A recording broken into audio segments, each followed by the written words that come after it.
Hi everyone and welcome. My name is Teti and I'm a knitwear designer. On this channel I talk about knits and all the creative process around it. I also talk about Ukraine and my heritage and many other things. So if you're interested, please stay tuned. I'm recording this episode for my Patreon and YouTube channel members who will get a primary access. So if you'd like to stay up to date, please join me on Patreon or as a member of this channel.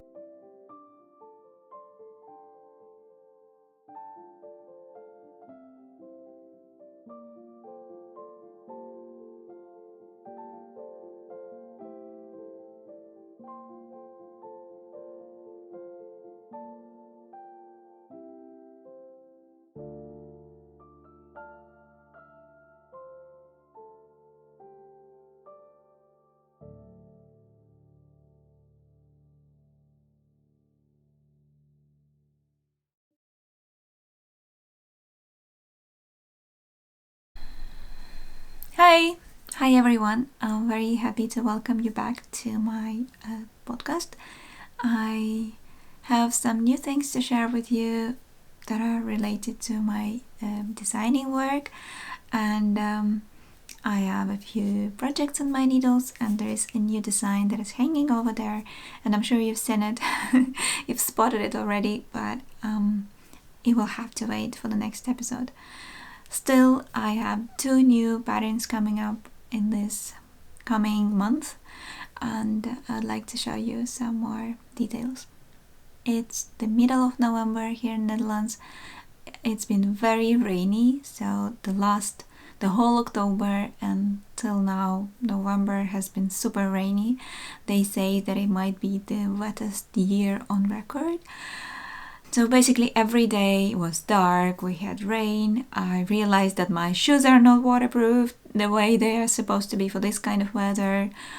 It's been a bit of a challenge to survive and not get into the winter depression earlier. But yeah, it's been also very nice and cozy. I celebrated my birthday last weekend, and we took a little trip to the countryside, staying in Netherlands. So it's been also very nice.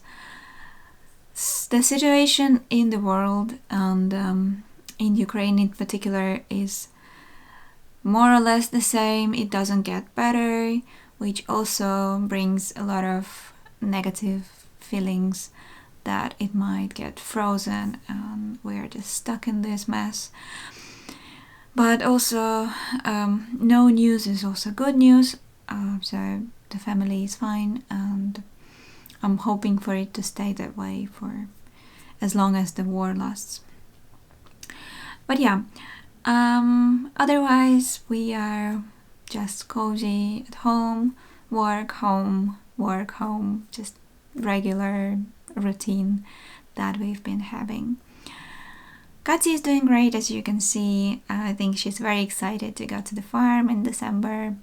We have this usual annual tradition to escape the fireworks in Netherlands, the madness around the New Year's that's happening here. And we usually go to the farm in Germany, and we take her with us so she can have the outdoors to herself and enjoy a bit of freedom. She hates the car ride, but she really enjoys the farm. So yeah, that's the plan till the end of the year, and I feel like there's more exciting things in this coming months. But then after, in the new year, it might get a bit dark and depressing before the sun comes back to the Netherlands. But I guess that's normal for many of us, especially those who living in the north of above the equator. I also wanted to mention that we did a design sample auction on Instagram, and we were able to raise almost 1,000 euros to be donated to the volunteers in Ukraine who organize first aid trainings for first responders, for people who want to be there and help others if anything happens. So I think that's important because I myself was also taking the classes, and I realized that this kind of work is probably sometimes forgotten, but is very, very important. So yeah, I wanted to thank you all who joined by placing a bid, by just sharing a post, and spreading the word, communicating with your networks, and helping me raise some money for a very important issue. I think I will do it more or less regularly, depending how many samples I have and I'm ready to say goodbye to. They are all very dear to me, and at the same time I also feel like they are just being so sad sitting on the shelves and not being worn. So sometimes I really feel like I have to let go some of them, and at that point I will do this kind of auctions to not to make money, but to raise money for the important issues for me. So thank you all. I will start today with a new pattern that will become available as a download in December. It is a pattern that it is my contribution to the issue 7 of Life in the Long Grass magazine. I work with them regularly. They send me a lot of yarn, and I do use it quite in many of my designs. And this is the second magazine that we did together, that I contributed to. And what I love about working with Caroline and the people from Life in Long Grass, I think she's mostly doing this on her own, but she gives me the freedom to come up with whatever idea I have. They of course have a mood board with like a theme for the issue, but they also give you a lot of freedom to do whatever it feels like when you work with the yarn. You get a better idea then. Yeah, so I really appreciate that, and from time to time I do join their magazine publications, and this time I did a very playful little design that I envisioned as I called it initially Into the Flower, something like that. Yeah, how did I call it? Inside of a Flower, that's what I called it. It was called Inside of a Flower, and that's because the yoke is actually the representation of a flower if you look from the top, when you have petals and stems. Sorry, I forgot all the terms in English. But yeah, you will get it when I show you. So yeah, this is how... Give me a second. This is how the sweater looks like. So you have this petals, and then this thing is, how are they called? Where the male seeds are. Anyway, it has this blousy like sleeves with creases here on the shoulder, and it goes with like a big puffy sleeve that is gathered on the cuff, and then the hem is also gathered with ribbing. So it is a proper blouse, and I designed it for superwash yarn, which has weight, so it does drape really nicely, so it flows off your and on the sleeves. The drape is really beautiful. So it was a real I don't work very often with superwash, but it was a real pleasure to see how the sweater came together and how it was feeling and draping. I was also making a sample in a bigger size, in size 3, which for me is very oversized. So seeing it on me, it was quite a generous. It felt like I was in medieval costume or sort of thing. But the sleeves are very pronounced, and I think they have to be there to balance this very loud sort of yoke that makes a statement that it's something something like that. So yeah, this is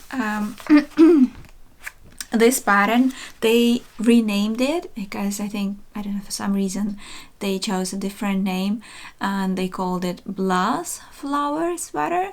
And Blath is, I assume, is some kind of flower that they could sort of tie together to the issue, which is cabin living, into the hills cabin living. So maybe it's something that I saw around the cabin, or so whatever. The name is beautiful, and it's not my name, but it's still beautiful, and it does speak nicely about the design. Yeah, I have, let me see, this is my basket of swatches. I should have a swatch. The sample is still with the magazine, so I don't have it to show you, but I will insert pictures for you to see.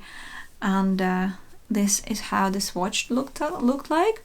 It's a bit, the petals are not as big as on the pullover, but it was just to see how it would work together with God, give me a memory. Well, you know, with these things. Yeah, so this is what it is.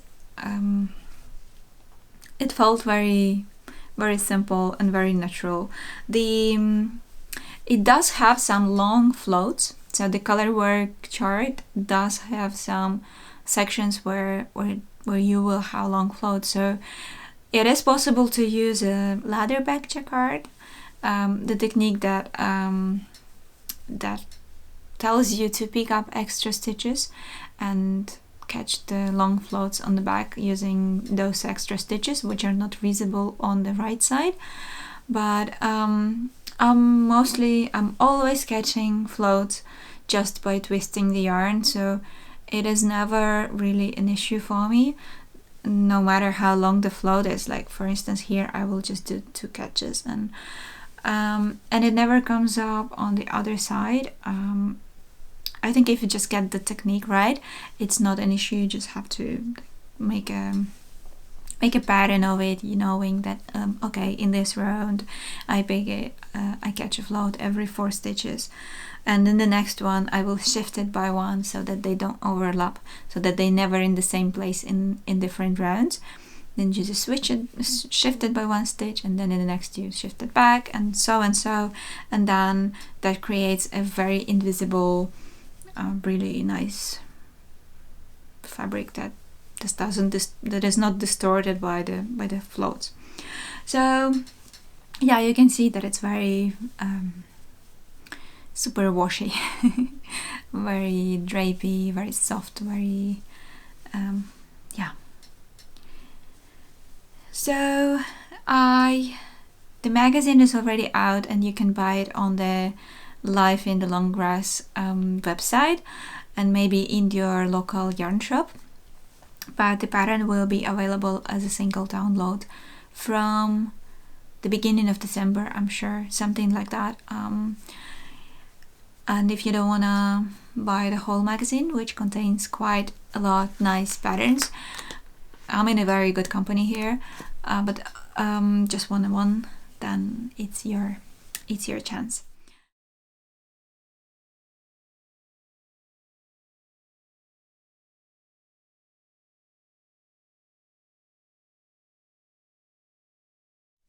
Another pattern that will be coming out in December is my Nivalis wrap. And why Nivalis? It's actually a good question. Back in 2022, I published my Nivalis pullover, which is a design that uses inlay technique, inlay colourwork. Kati? There we go. Okay. Sit down, please. Stay. Ходи, Мурчик. Ходи. So this is a colourwork. It's a round yoke pullover with colourwork that uses inlay technique. So you do these floats of contrasting color yarn, and I'm using this pattern of snowdrops, which is really beautiful and easy to memorize. And also this one can be done with regular stranded color work, so without the inlay, just follow the same chart and you will get the same look, basically. Less textured, but it can be really beautiful.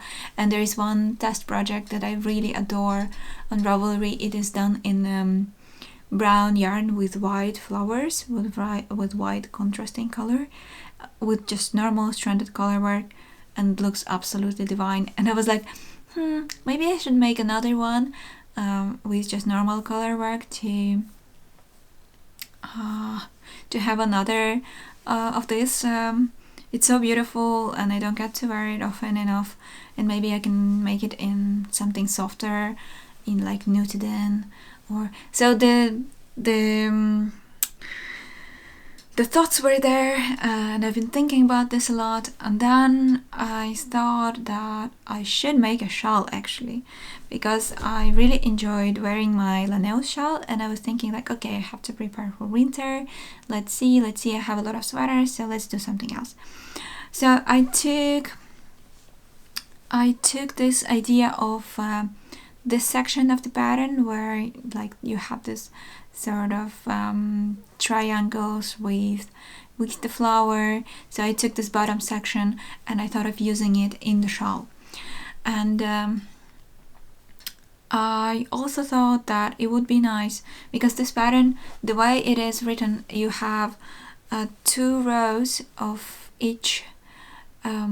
So every section, like every element, is done in 2 rows, and that means that it's really nice if you translate it into something that's worked flat. So then your back front side row is basically the same as the front, and that makes it very easy to navigate and also very easy to work. So I was set on using something like an element from this design, and I also have a beret, like a thingy. That is probably not very practical for me, but it's just very beautiful to look at. So yeah, I think it is my first ever beret, and I think it's missing a bit of extra fabric here, like to have it more, to give it more depth, because now it's a bit too flat for my head, for my liking. Some people just can wear it like this, and then they are fine with it, but for me it is just a tiny bit too flat. But that probably depends if you have a lot of hair here and you don't care about covering your ears, which I have to. So yeah, I wrote this in the pattern, so you will, if you decide to do this, you will know that you have to add some depths there, and there are instructions how to do that. But coming back to the wrap, I had 2 ideas. I wanted to do a shawl, like a beautiful, very, I'm gonna show you a sketch. I think I have it somewhere here.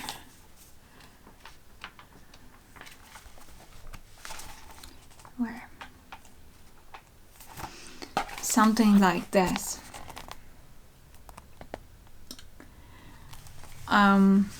Very big, very flowy, very drapey, and then with a section of this inlay color work just along the edge, where like a long beautiful section. And I'm still thinking about it, but then at the same time I wanted it to be very, very usable, very wearable, something that's very easy to knit, that doesn't require you a lot of thought process or attention, something that you could just sit and knit even if it's like super dark outside and you have a candlelight or something like that. So I decided to go with garter stitch and make it a sort of triangular, but not really. So I decided to go like this. I decided to make a shawl that wrap. I call it a wrap because it's so big. But, and I will get to that in just a second to tell you how the sizes work. Oh, I'm losing it. So I made this wrap from 2 parts. You basically make 2 triangles. So you basically make 2 triangles going from the middle. You start in the middle, and then you knit one direction, and then when you're done with one half of it, you come back and you pick up stitches, and you work in another direction. And that gives you the freedom to see if you want to make a second half of it, or you just stick to this first half and have a one nice triangular shawl. So I made half of it, and then I thought like, I think I could go with the second half as well. So then I switched the colors. So my main color from part 1, half 1, will be the contrasting color of the part 2, half 2. And then, yeah, I'm gonna show you, it's easier. And then I just made 2 of them, 2 halves. And it is quite big, it is huge. And because I chose the knitted yarn for it, you see, and because I chose knitted yarn for it, it also stretched quite a lot, so it doesn't hold the fabric as nicely as, I don't know, superwash yarn would, which makes it so elastic and it springs back when you stretch it, whereas with knitted, when you stretch it, it's stretched, it doesn't go back. And that also made it much bigger than I would probably want it. So I communicated this in the pattern that you can choose to make half of it and be happy with the half of it. Like, for instance, this will be a perfect size for a shawl that you can wear with any jacket, with anything. Just throw it on top of your outfit and you're ready to go. So whereas when you make the whole size, and this is how I meant it, it is not like 100% a triangular, because it has this sloped bottom here, so it's not the pointy end at the bottom, but this nice slope that gives also a very nice shape to the bottom of your shawl and makes it also more wearable if you want to wear it this way, or just put it on your back. Or so there's lots of nice elements here, but you have to be careful if you want to do the whole shawl with the yarn that you choose. So if you don't want it to be so big, because it is big, I'm 160, and I think yeah, the ends go below my knees, so it is long. So if you don't want it to be that big, choose the yarn that will hold the garter stitch, that won't stretch too much. So, and if you want it just as it is, that's also fine. It is perfect as a stay-at-home, very warm sort of wrap, when you just wrap all your body in it, and that feels very comfortable and warm. I also want to say that it's me who is so small and tiny, but for some people it might be just the perfect size. If you are bigger than me, or if you're much taller than me, it could be just the size that you wanted, and for you some shawls might be really small. So this gives you a lot of freedom to see what works for you. So we are done with the test right now. The testers came up with so many beautiful ideas, like for instance adding an extra pattern repeat on the tip of the shawl, which is also super beautiful and it's easy to do, and I will include an extra chart for those who want to do that on the tip of the shawl. Many people also added beautiful tassels to the tip or to the edge here. When you have a one half of it, you can add really nice small tassels along the edge. And yeah, what else did we do? So many people tried many different options, and for many the full size was perfect. For others, they just stopped with a half and that was enough for them. We also made an adjustment to the pattern, because if you want to have only half of it, you know from the beginning that you want to make half of the shawl and you want it to be a perfect perfect triangle, sorry, I always mix up those two words. Then you can have this edge straight and then have it a perfect triangle. So that is also included in the pattern. So if you don't like this curve, so imagine that you have half of it and then there is this curve, which might not be super nice. Yeah, then you can just make it straight like that and start the pattern earlier closer to the edge, and that is also all explained.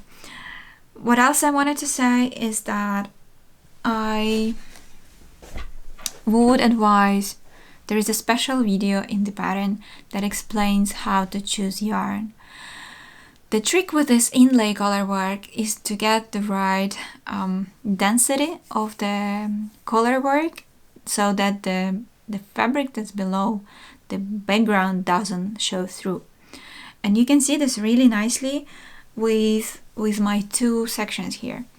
So this one is because the Nutiden in red, in this reddish color, is thicker. The thread itself is thicker than the white one. So when I do color work with two threads here, it looks different than if I did it with the white one. So look, this is two threads and no silk mohair. So this is just two threads of Nutiden, and this is two threads of Nutiden plus silk mohair. Or better say alpaca mohair that I used here with the white. And you can tell that this one looks better, because here you can see the spaces between floats. The spaces there, they shouldn't, well, ideally in my imagination, they shouldn't be coming through. So when you choose the yarn, so this is my swatch.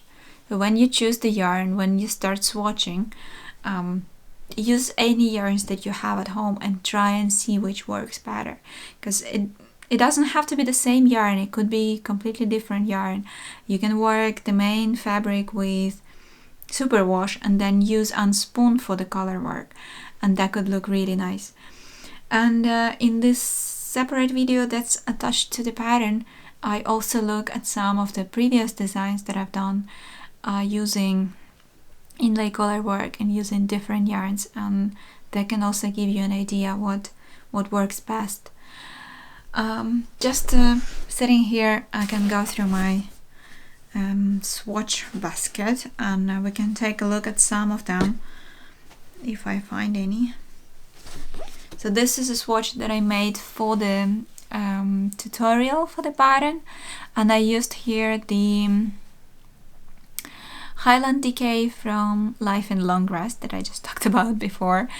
So I used one thread as a main color, as a background, and then for the color work I used three. So there are three threads of this there's three threads of this beige one, and that creates a lot of texture. And I was a look at it like this, I think I could have gone with just two and that would be enough, but I just really wanted to show you how different options could look like. So that creates a lot of texture, and it's quite thick with all the. It is also a good idea to have, when you're using two threads of yarn, that it's twisted, so it has more definition in itself. It is also a good idea to keep it so that it doesn't twist in the middle of the where it's on your right side, so that it just keeps straight. I will show you an example when I find the swatch. Let's see. So this is a swatch from my Arab sweater, And this is also a collaboration. This was my first contribution to the Life in Yellow Grass magazine, the issue number 5, if I remember correctly. And here there is a combination of inlay color work as well with normal color work. And I'm using here 2 threads of the same yarn. It's Highlight Decay. So here how the two threads will look like. You see, and what I mean by not twisting them is that they lie two next to each other, nicely aligned and not twisted, so they don't distort the nice and beautiful float. Let's see. But also, for instance, this is one strand of Nutiden, and you can tell that there is just too much space here. This shouldn't be visible. So if I took 2, it would be a really nice rich flower, whereas now it's just this sort of bit. Yeah. So be wise when you choose your contrasting color for the inlay color work, no matter if you do my pattern or any other with inlay color work. Can't find anything else, sorry. But this is also an idea when you work with, when you pick a lighter yarn for your main background color, and then you choose a heavier yarn for your floats. And this was with this is a soft Irish lamb's wool. The background is Darney, and Darney, which is sport weight, and the contrasting color here is the same yarn but in Aran weight, and that gives you this sort of also nice, also beautiful texture. That could also be an option to just use one strand of just bulkier yarn. I feel like I've talked about this a lot of times already, but I will keep talking about it. Yeah, this one is from my, what is it? Karkade Puli. This is a Karkade swatch. Yup. What else? What I also love about this pattern is that it is worked in garter stitch. So you don't have to purl, you knit on both sides, and your back side will look like this. There is almost none long float, so you don't have to catch anything. You just work as the pattern without any issues with catching the long floats. There's a bit, like the only place where you will have a long float is between this single element, one stitch element here, and well, you could avoid that by just adding a bit some more floats here in the middle.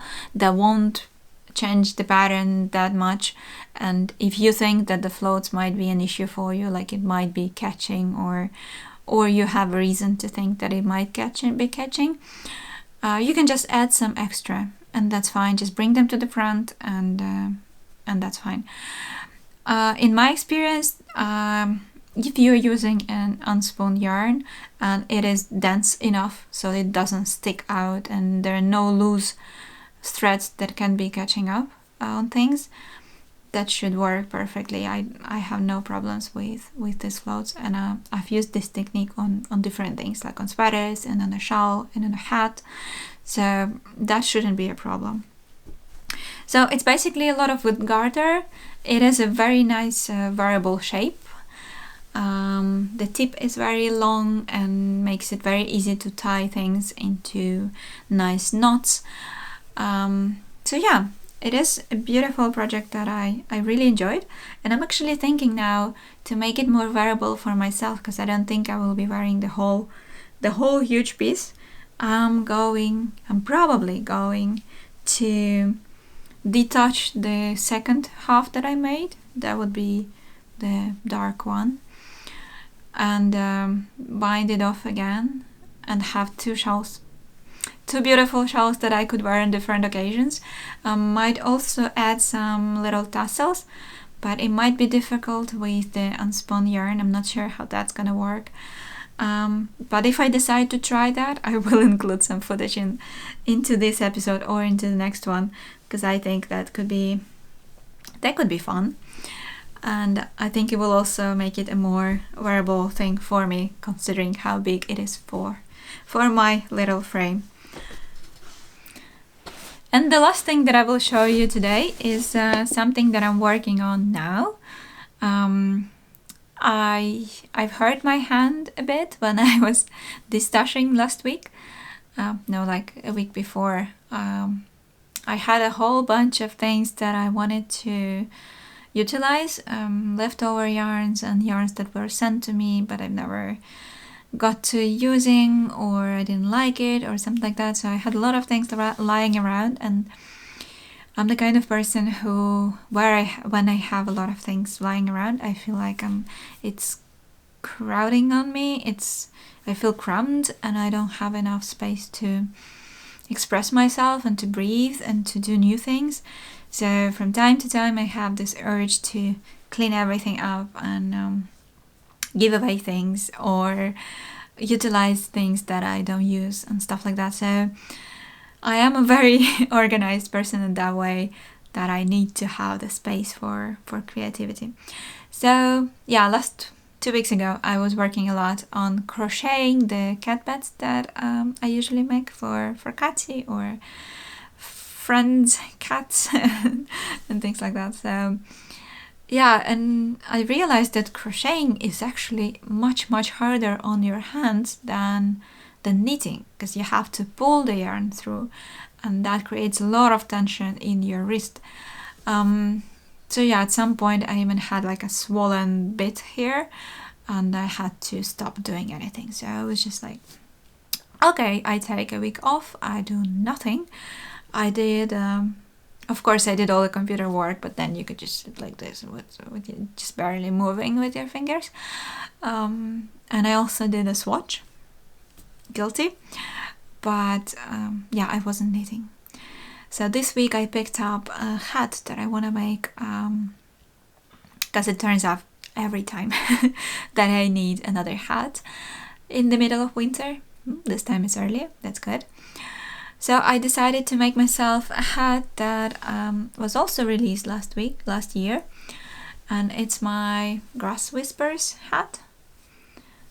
This looks like this. It has this very beautiful crown which resembles the Metro coin from Kiev. So also a reference to home. And this is how the swatch looks like. This is a nice crown. You can see it better because it's lighter, I think. It is a beautiful design, and it was inspired. I actually made this first and I submitted it to one of the magazines, but it was rejected. So with this in mind, I designed a neck for my Grass Whispers pullover, and this is how the neck swatch looked like. So it is a beautiful architectural turtleneck. I'm gonna show you. And then to this beautiful neck, I added colourwork, of course. Hello. So this is the neck, and then there is this nice transition into the colourwork, and then the colourwork pattern is separated by this textured lines of little cables that resemble the ones on the neck. And it's actually a very beautiful sweater that I don't wear often enough. I think I should make it in another yarn as well. But that's like my knitting list gets really big then, and I don't get to make new things. So I'll just have to wear this one more often. Yeah, it is a beautiful sweater. And then after this, I decided to make the hat because, well, it all started with the hat swatch. And I think I made this one in the smallest size. And at that time, I think it fitted quite well. It was quite snug at the beginning. And that was also good because I could ride on a bike and it was quite nice. I don't have a lot of hair, so it was quite nice to keep my ears warm, and Yeah, but now that it's been lying for a while, I think it shrinked a bit, and I realized that I wanted it to be in a bit bigger. Do you see? It is. Can you see it? It is a beautiful hat with very beautiful fitting crown, and if you like snag hats that like really go and repeat the shape of your head, that's really nice. But I think I just would like it to be slightly bigger. But I'm really happy with the shape of the crown here, so I think I'm gonna make one in a bigger size for myself, and also in a slightly softer yarn, so that I could also make a triple fold, because now it is a double fold when you just roll the brim, and then you have a nice warm thing. So I think I will fold it. I'm going to show this one.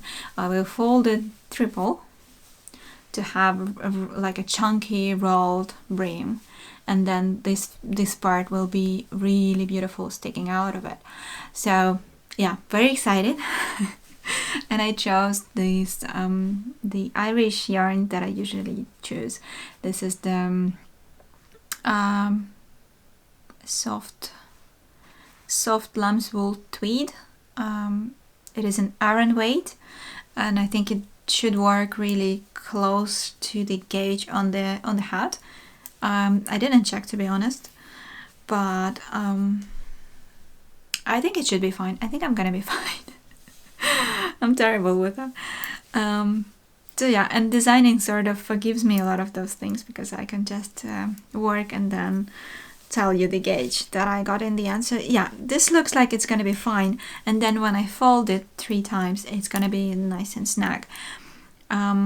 So yeah, and I hope that also with this yarn I will get a nice stitch definition.